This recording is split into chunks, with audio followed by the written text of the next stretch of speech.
अस्सलाम वालेकुम व्यूअर्स, आप देख रहे हैं ज़ैब एफएम डिजिटल और मैं हूं आपका मेज़बान अतीक और प्रोग्राम का नाम है टेक टॉक। और इस प्रोग्राम में हम इनवाइट करते हैं कुछ स्टूडेंट्स को जो आते हैं अपने कुछ प्रोजेक्ट्स के साथ। और प्रीवियस एडिशंस में आपने बहुत सारी चीज़ें एआई से रिलेटेड और कंप्यूटर से रिलेटेड सुनी होंगी। और इस वक्त मेरे साथ जो स्टूडेंट मौजूद है वो बेसिकली घरों से ताल्लुक़ रखते हैं। और तो मैंने काफ़ी सारी चीज़ें ऐसी देखी जो आजकल रियल टाइम में हमारी सोसाइटी की बहुत ज़रूरत है। और बहुत से साथ साथ सोसाइटी में होते हैं, हम ड्राइव कर रहे होते हैं, कभी कुछ खा पी रहे होते हैं या कहीं कुछ कॉल पे बात कर रहे होते हैं और मतलब बहुत सारी ऐसी चीज़ें हो जाती हैं जिनका हमें अनकंडीशनल पता भी नहीं होता। और उसके होने की वजह से बहुत सारे लोग अपाहिज भी हो सकते हैं, माजूर भी हो सकते हैं और किसी की जान जा भी सकती है। इनका मॉडल देखा, मुझे बड़ा इंटरेस्टिंग लगा। तो जो चीज़ें मुझे इंटरेस्टिंग लगती हैं तो हमेशा मेरी कोशिश होती है कि मैं अपने व्यूवर्स के साथ उनको शेयर करूँ। तो आज मेरे स्टूडियोज़ में दो बहुत ही खूबसूरत पर्सनैलिटीज़ मौजूद है। जी हाँ, मोहम्मद हसन और मोहम्मद हमायल खान हमारे साथ मौजूद है। अस्सलाम वालेकुम। वालेकुम अस्सलाम। कैसे हैं आप लोग? ठीक है, अल्हम्दुलिल्लाह। यार बहुत ज़बरदस्त काम कर रहे हैं आप लोग, माशाल्लाह। अल्लाह आपको सलामत रखे और बहुत अच्छे से कर रहे हैं। तो अगेन बात ये है कि मुझे ये बताओ ये काम है क्या, करता क्या है? क्योंकि मुझे तो ये पता लगा कि भाई अगर फॉर मैं ड्राइव वाइव कर रहा हूँ तो एकदम से मेरी गाड़ी लॉक हो जाएगी, चारों व्हील्स लॉक हो जाएंगे, हादसे से बच जाऊंगा, हो सकता है अगले को हादसे से बचा दूं।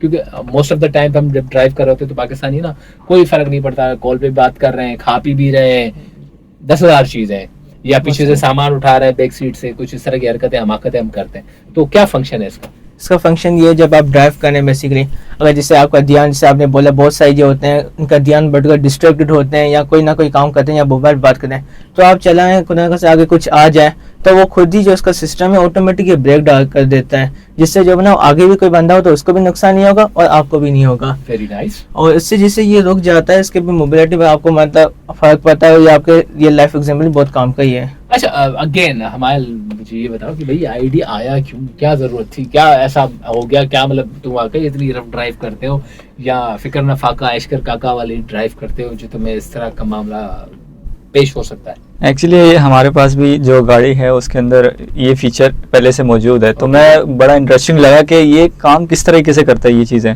तो उसको से इंस्पायर होने की मैंने जो है कोशिश की, तो ये चीज़ जो है आइडिया मैंने लिया कि ये काम किस तरह से करता है एक्चुअल में।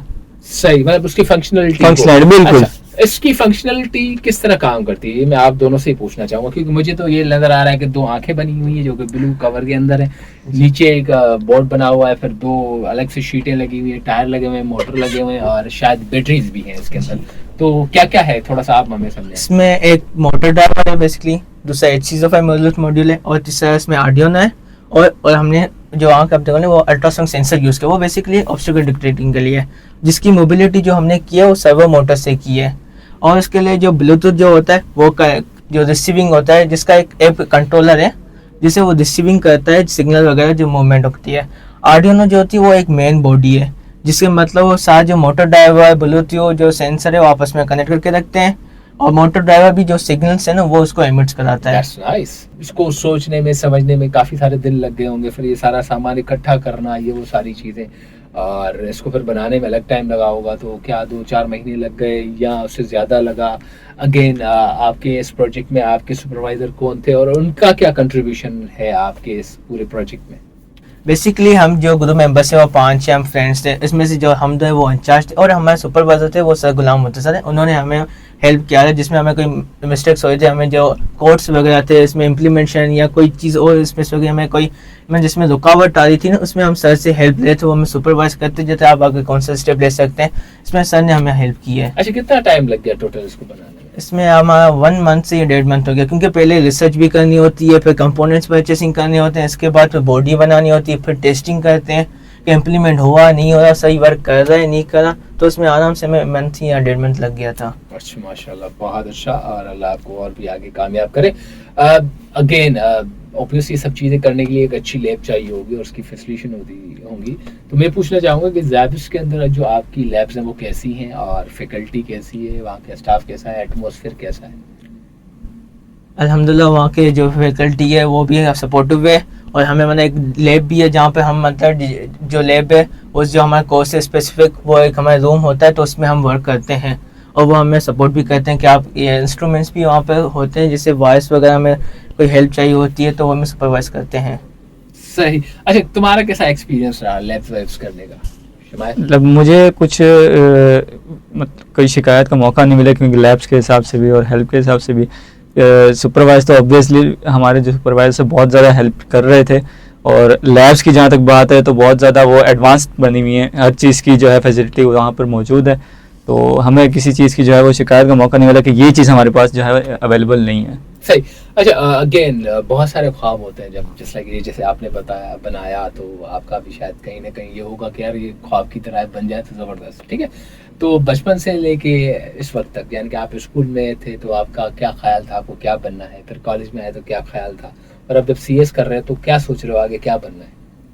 अच्छा, शुरू से मेरे को प्रोग्रामिंग का बड़ा शौक था, सॉफ्टवेयर्स कैसे बनते हैं, सॉफ्टवेयर की कोडिंग वगैरह, प्रॉब्लम सॉल्विंग, इस तरह के। शुरू में तो खैर बहुत मज़ा आता है, जब आप इस चीज़ में जाते हैं तो बड़ा फिर दिखता है कि चीज़ क्या है असल में। लेकिन फिर भी जब एक इसकी जो एक कहते हैं जो खुशी होती है कि जब आपकी प्रॉब्लम सॉल्व हो जाती है, तो वो एक अलग ही किस्म की होती है। तो उस चीज़ ने मुझे बड़ा मोटिवेट किया इन चीज़ों पे। इस चीज़ की भी जो है वो इतना ज़्यादा टेक्निकल साइड पे मेरे को इतना मज़ा नहीं आया जितनी इसके प्रोग्रामिंग के ऊपर, प्रॉब्लम सॉल्विंग के ऊपर मेरे को मज़ा आ रहा था।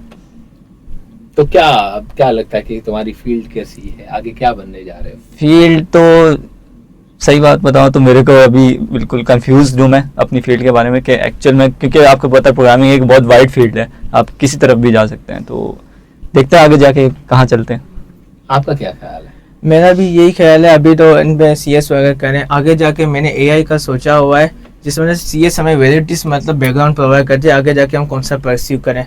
तो फिलहाल तो अभी मैं भी वो सर्च कर रहा हूँ कि अभी तो फिलहाल यूनिवर्सिटी है, इसके बाद में 3rd-4th सेमेस्टर जैसे हम आगे आ जाएंगे इसके हिसाब से मतलब फिर वो डिसाइड कर लेंगे। प्रीवियस में बताऊँ तो मैं प्री मेड बैकग्राउंड का हूँ, मैंने जो CS है वो आफ्टर 12th उठाई थी। जब मैं उठाई थी तो मैं फर्स्ट ऑफ ऑल तो मेरे लिए सब चीज़ें न्यू थी, क्योंकि मेरा मेडिकल बैकग्राउंड था। पर जैसे मैं आया मुझे सपोर्ट मिली, यूनिवर्सिटी मतलब जो गाइड करते हैं वो पढ़ाते हैं, अच्छा पढ़ाते हैं, इस हिसाब से फिर मेरा भी इंटरेस्ट बना। प्रोग्रामिंग मेरी स्लोली अच्छी हो रही है, उसमें मतलब जिसने बोली प्रॉब्लम सॉल्विंग को, जैसे हमें प्रॉब्लम होती है तो वाकई में उसमें सॉल्व करने मज़ा आता है, उसमें तो खुशी भी मिलती है अगर आपकी सॉल्व हो जाए। अच्छा, मुझे कोई ऐसी 3 चीज़ बताओ जो आपको लगती हो कि घरों की BScs में बहुत अच्छी है। कोई 3 चीज़ें आप बस में सोचो, आप भी 3 बताएं, आप भी अपनी पसंद से 3 चीज़ें बताएं। एनवायरनमेंट भी अच्छा है, लैब्स भी सारी गिवन है, और जैसे प्रोग्रामिंग के लिए कंप्यूटर्स वगैरह जिससे होते हैं वो भी लेटेस्ट टेक्नोलॉजी के हैं, तो जिसमें इजीली कोडिंग होती है, प्रोसेसिंग का स्लो नहीं है, फास्टली चलता है। That's very good. और आपका क्या ख्याल है, क्या 3 चीज़ें ऐसी हैं जो आप समझते हैं कि बेस्ट? ओह माय गॉड, ज़बरदस्त। मेरे ख्याल है मैं टीचर्स की तरफ सबसे पहले जाना चाहूँगा। उन्होंने टीचर जो है वो बहुत हाई क्वालिटी के रखे हुए हैं, उनसे अगर आप हेल्प लेना चाहें तो आप कभी भी डिसअपॉइंट नहीं होंगे। सेकेंडली जैसे इन्होंने बताया, माहौल बहुत ज़्यादा वहाँ पर अच्छा है। अगेन मैं आपसे ये पूछना चाहूँगा कि फॉर एग्जांपल अगर कोई इंसान ज़ैबिस गारो के अंदर एडमिशन लेने के लिए सोच रहा है तो आपकी रिकमेंडेशन क्या होगी उसके लिए? इसके लिए रिकमेंडेशन क्या है, अच्छी यूनिवर्सिटी भी है, उससे मतलब अगर वो आएगा तो उसके लिए पढ़ाई भी बेनिफिशियल है, और अगर कोई उसको सपोर्ट होगी चाहिए तो वो भी टीचर्स को देंगे। अगर उसको क्लास में कुछ समझ में नहीं है तो वो टीचर के जाके वो अपनी जो उसको नहीं आ रहा वो समझ सकता है, अंडरस्टैंडिंग कर सकता है, क्योंकि वो सपोर्टिव है इनके टीचर्स जो फैकल्टी इनकी है, ओवरऑल जो भी है सारे। तो बेसिकली उसमें आपको सबसे पहले तो ट्रांसपोर्ट आपको दी जाती है, सेकेंडली आपके उधर जो है पढ़ाई की जो क्वालिटी है वो आपकी बहुत ज़्यादा अच्छी है, थर्ड आपको माहौल बहुत ज़्यादा अच्छा मिल रहा है। तो मैं ऑब्वियसली बात है रिकमेंड तो आपको करूँगा कि आप गारो की यूनिवर्सिटी में जाएँ, ज़ैबिस्ट में जाएँ।